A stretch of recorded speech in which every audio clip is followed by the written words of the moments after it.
celebration of marriage. Ryan and Cheryl are happy today not only because they can share the joy of their love for each other with family, but also because they have the opportunity to express their aspirations for the future.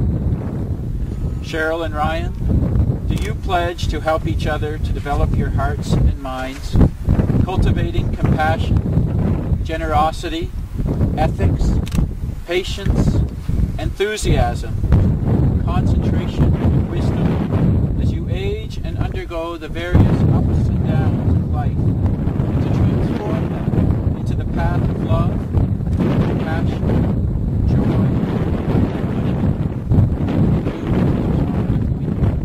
and unity? Ryan and Cheryl, you have made it known that you wish to be joined together in marriage. If either of you or anyone here present show just cause why you may not lawfully be married, now is the time to declare it. Cheryl, will you have this man to be your husband? Ryan, will you have this woman to be your wife? As the parents of family, do you, the loved ones of Cheryl and Ryan, give them your blessing and promise to uphold and care for them in their marriage? If you do, please respond with, we do. And Sai, you have a reading that you want to share? You can stay there and just put slouch.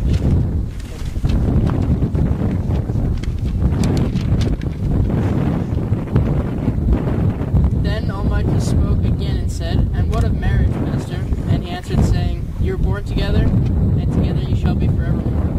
You shall be together when white wings of death scatter your days. You shall be together even in the silent memory of the universe. But let there be spaces in your togetherness, and let the winds of the heavens dance between you. Love one another, but make not a bond of love. Let it rather be a moving sea between the shores of your souls. Fill each other's cup, but drink not from one cup. Give one another of your bread, but eat not from the same loaf. Sing and dance together, and be joyous, but let each one of you be alone. Even as the strings of a lute are alone, though they quiver with the same music. Give your hearts, but not into each other's keeping, for only the hand of life can contain your hearts. And stand together, yet not too near together, for the pillars of the temple stand apart, and the oak trees and the cypress grow not in each other's shadow." Thanks. I once met a couple who told me that every anniversary they donned their wedding clothes and had their picture taken in the living room of their house. They liked together and to collect the photographs in a single album.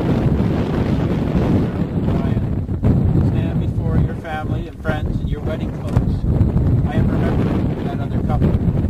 I imagine them on their 5th anniversary, coming down to the living room for their annual picture. She is in her dress, and he is wearing his Asian shirt and pants.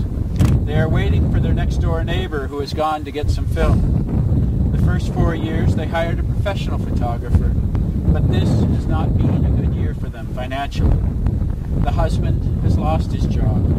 The wife is only able to get part-time work, and their second child is having medical problems that require a specialist.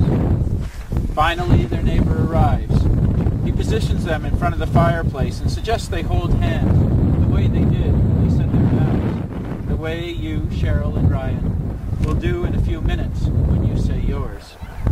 While their friend fidgets with the focus, the wife notices the stuffing that is coming out of the sofa and wishes they had money to redo it.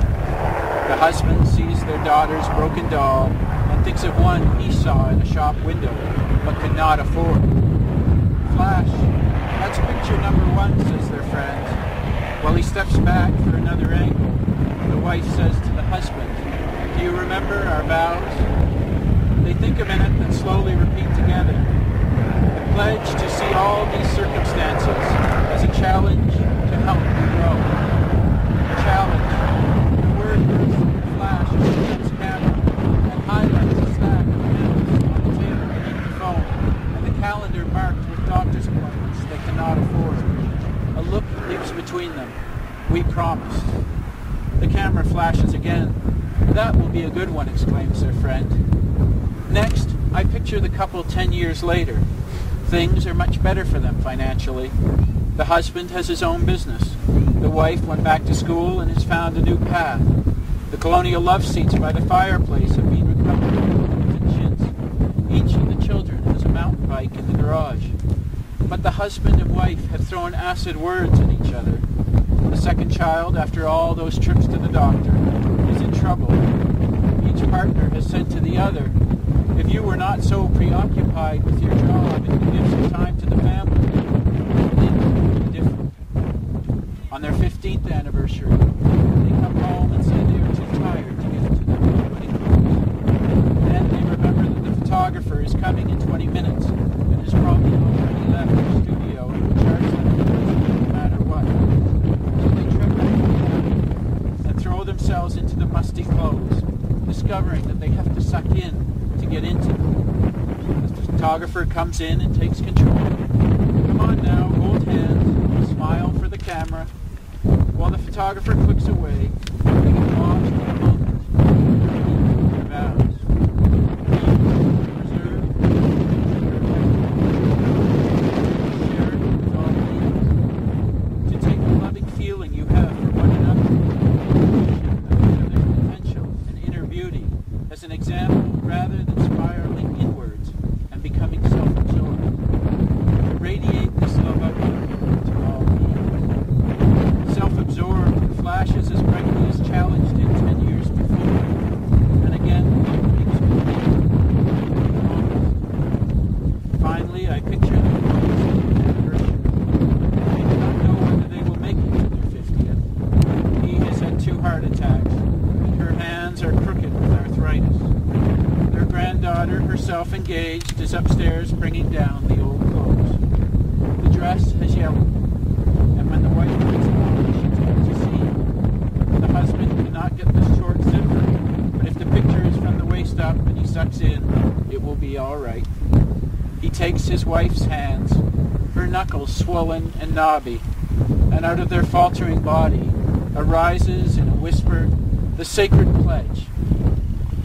Pledge to contribute towards each other's spiritual well-being, to respect each other's intellect and abilities, to support each other in times of confusion, and to treat each other with compassion and empathy all the days of your lives. Spiritual well-being, support, compassion, empathy in all the days of our lives. Words that had slipped easily out of their mouths on their wedding day are now heavy and needed. "I've got to go upstairs for more film," says the granddaughter. They are not listening. And looking into each other's eyes, they see something more beautiful than prized pictures of their anniversary album. The grace and the glory. That is our prayer for you. But in joy and challenge, in wholeness, spiraling inwards, in support and discord, all the days of your life, that you may know the grace and glory of a promise kept.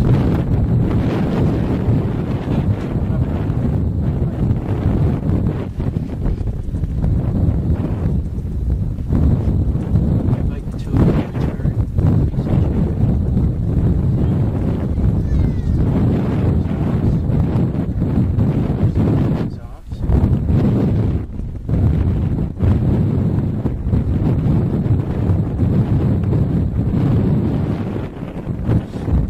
Cheryl and Ryan, recognizing that the external conditions in life will not always be smooth, that internally your own minds and emotions will sometimes